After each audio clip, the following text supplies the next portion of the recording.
Hello, Michael. It's Jody. Hi. Sorry about the phone tag. That's okay. I'm not calling you about the litigation directive. I'm calling about the other unpleasant one. The deferred prosecution agreement thing and SNC and so on. I wanted to pass on where the PM's at. Our intelligence from various sources is that the company is getting to a very serious point now. The board has asked consulting firms for options for the board for their next meeting, which could be selling out to somebody else, moving, various things. Yeah.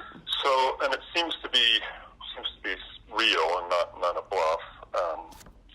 So there's a lot of another rising anxiety, as you can imagine, about signature firm and job loss and all that coming after the Oshawa thing and what's going on in Calgary and whatnot. So the PM wants to be able to say that he has tried everything he can, within a legitimate toolbox to try to head that off.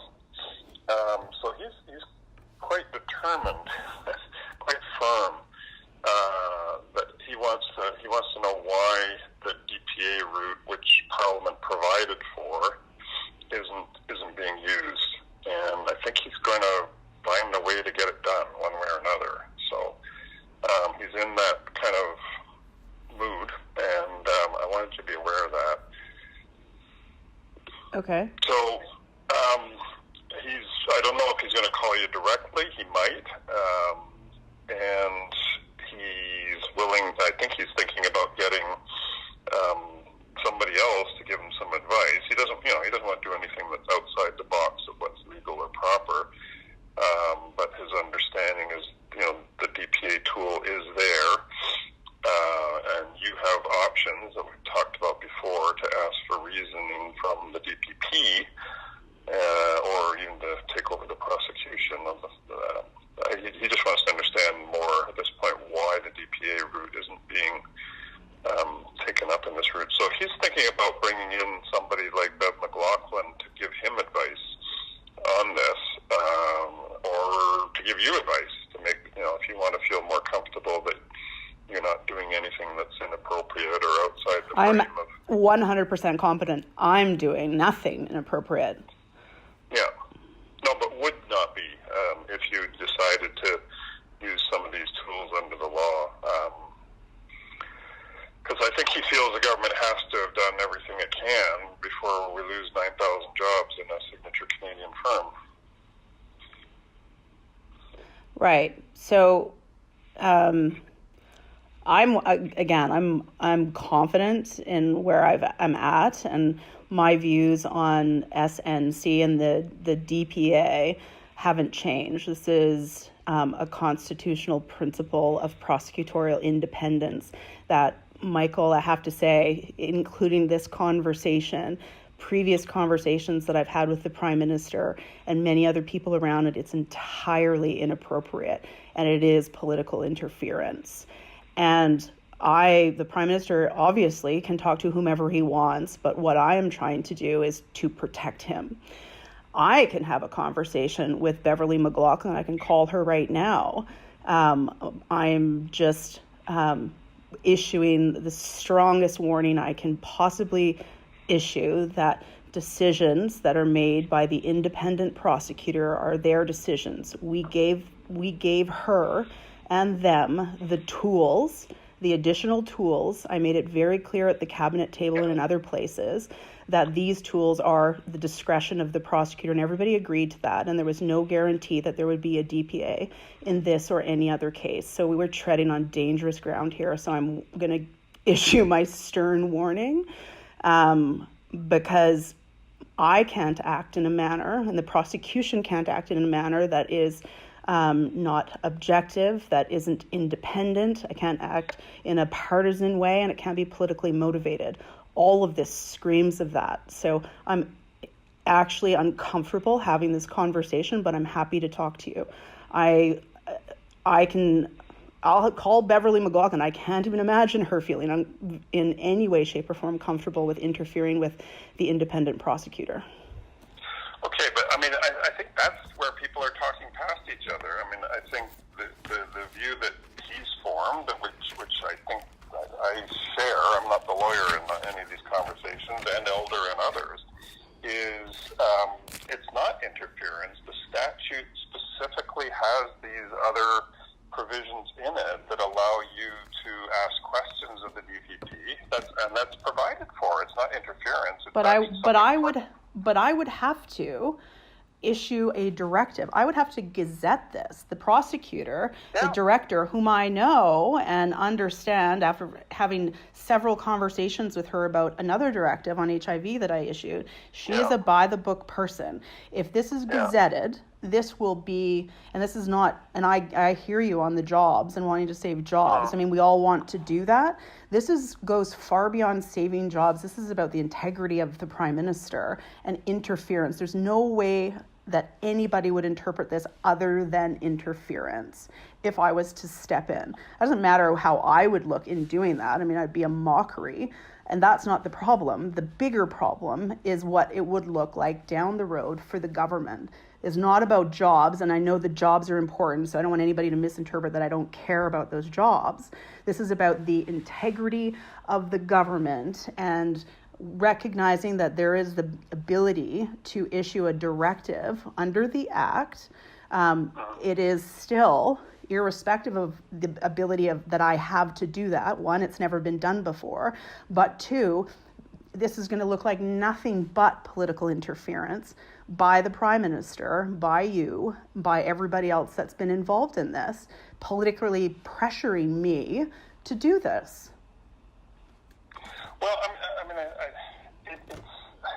I feel like I actually really feel uncomfortable having this conversation because it's wrong. And I hear, and the Prime Minister obviously can call me. Like I said to you, I will have I'm going to call Beverly McLaughlin and have a conversation about her with her. Well, I mean, of course it hasn't been done before because Parliament only created the instrument barely a year ago. So No. This instrument was, you mean the directive. The directive on a specific prosecution has never occurred, and this happened because Harper brought this law in, as you probably know, 10 years ago. The directive the DPA has never been used because it just entered the criminal code back in September. So I understand that this is the first case. The prosecutor sent me what's called a Section 13. You told me that you hadn't seen it before, but I read it and I've reread it, and the Prime Minister's office has a copy of it. She explains in it why she's not doing it in this case. I have to be, unless it's something outrageous, comfortable with the decision, recognizing it's the first one, likely, and obviously I'm confident, wasn't entered into lightly, made the decision not to enter into a DPA with respect to this case, and she explained why. So when did she convey that to you? She issued the Section 13 back in September when I was down in Australia for whatever that, for the Five Eyes.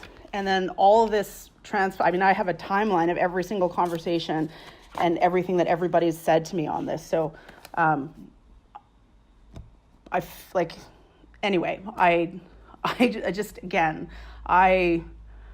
surprised that you and I are having this conversation, but I'm just saying that I really feel uncomfortable and about the appropriateness of this conversation.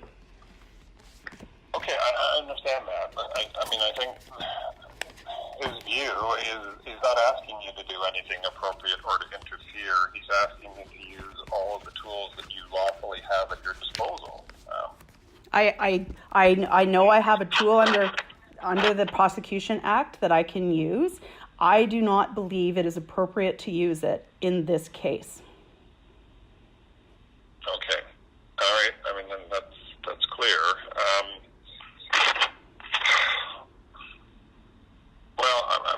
He's in a very firm mood about this. So Does he understand the gravity of what this potentially could mean? This is not just about saving jobs. This is about interfering with one of our fundamental institutions. This is like breaching a constitutional principle of prosecutorial independence. So we can. I don't think he sees it as that. I mean, well, then nobody's explaining that to him, Michael. Like this is we can stand up in the House of Commons and on Norman, on totally appropriately on Norman, on extradition, and we can talk about the rule of law. The cases aren't dissimilar. The principle or the integrity of how we act and respond to the tools that we have available and what we should and shouldn't do. I don't know.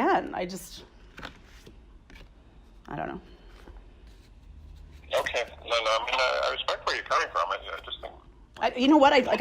I hope that you do, because I don't think anybody respects this. I mean, the conversation that Jerry and Katie had with my chief of staff, and I have it, like, she wrote down what they said, like saying that they don't want to have anything or hear any more about the legalities, but want to talk about jobs. Entirely inappropriate. Okay, well, I mean, I wasn't... Well, I have it. I have it all. It's just... Okay, but I mean, you're not just the Attorney General, you're the Minister of Justice in the Cabinet, and that you have context within which you exercise your roles and responsibilities. Like, I'm not seeing anything inappropriate here, but I mean, you're right. No, and the PM, I mean, I think people are talking past each other. I think the way he sees it and the advice he's getting is that you still have things that you can do that are not interference and are still very much lawful. So it's not that they're not lawful. The perception and what will happen is it will be deemed political interference from day one, when people were talking about why are we entering into or putting a DPA regime in place. Everybody knows it was because of SNC. Whether that's true or not, that's what people think. Whether it's a tool used in lots of other countries, though, for these kinds of purposes, and especially if there's been a change of ownership or management of the company that's being prosecuted. I mean, it is a public policy tool. Fair, but in our MCs all the way up, and in the law that we changed, we gave the Director of Public Prosecutions the discretion to enter into the DPAs and a judge to oversee the regime. There is no guarantee in any particular case, this one or the ones that will come, that they'll enter into the DPAs or think it's appropriate to do so. And that's what we consciously made the decision on when we decided as a cabinet to enter into this process, and I amending the law. Is there anybody that can talk to Kathleen about the context around this, or to get her to explain why she's not? I mean, I guess the company has dealt with her directly, but the company has. And Michael, there was a preliminary inquiry. I'm still trying to get an update on what happened at the preliminary inquiry. Like the suggestion that I made ages ago, which Jerry talked to you about in Montreal, was like, if nobody from the company ever contacted me or sent me a letter expressing concern, had that happened, I would have done what I believed appropriate, would have been to forward that letter on to the Director of Public Prosecutions. I think they made direct representations to the prosecutor, though, and they tried to make a public interest argument and so on and so on, but they get the impression they're not being listened to, so. Yeah.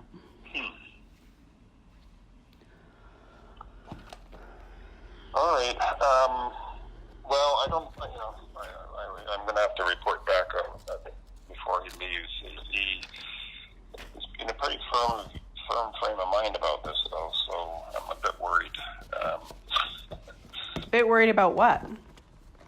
Well, it's not a good idea for the Prime Minister and his Attorney General to be at loggerheads.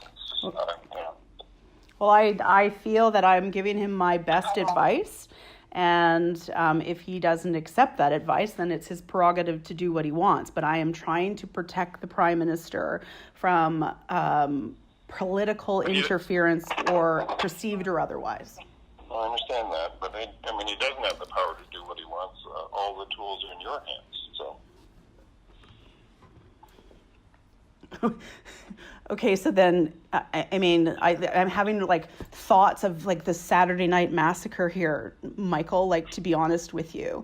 And this is not a great place for me to be in. I don't relish being in this place, but what I am confident of is that I've given the Prime Minister my best advice to protect him and to protect the constitutional principle of prosecutorial independence. Okay. All right, but I'm worried about a collision then, because he's pretty firm about this. I just saw him a few hours ago, and this is really important to him. And okay, I don't know. There's not much more we can cover now. Then I understand where you're coming from. The Section 13 argument or response from Kathleen, you're saying Elder has that, or had a version of that? The Prime Minister's office has had it since September, since I've had it. September. Okay. That's important. That's new to me, so, okay. All right. They'll tell you that they haven't received a copy of it. Elder and Mathieu said it to me when they came to my office. But we have documented evidence in terms of emails, etc., where that has been provided. So they do have it. Maybe they've misplaced it. I can send it back over to them, but I know that Jessica asked the other day when she was over at the PMO's office. And what did they tell her? That they didn't have it, or they'd never seen it, or? I'll have to ask. I'll tell you exactly what they said. I'll have to ask her. I think, well, my advice is Jessica should send it to Elder then, just to make it like triply sure that they have it. Okay, I'll get her to do that right now. Okay. All right. Okay. Thanks for calling. Thanks for calling back so quickly. No problem. And, we'll see. He's still around tomorrow. There's a number of things on the go right now. So I'm waiting for the other shoe to drop. So I'm not under any illusion how the Prime Minister has and gets things that he wants, and I'm just stuck doing the best job that I can. Okay. All right. Okay. Talk again. Thanks. Bye-bye. Bye.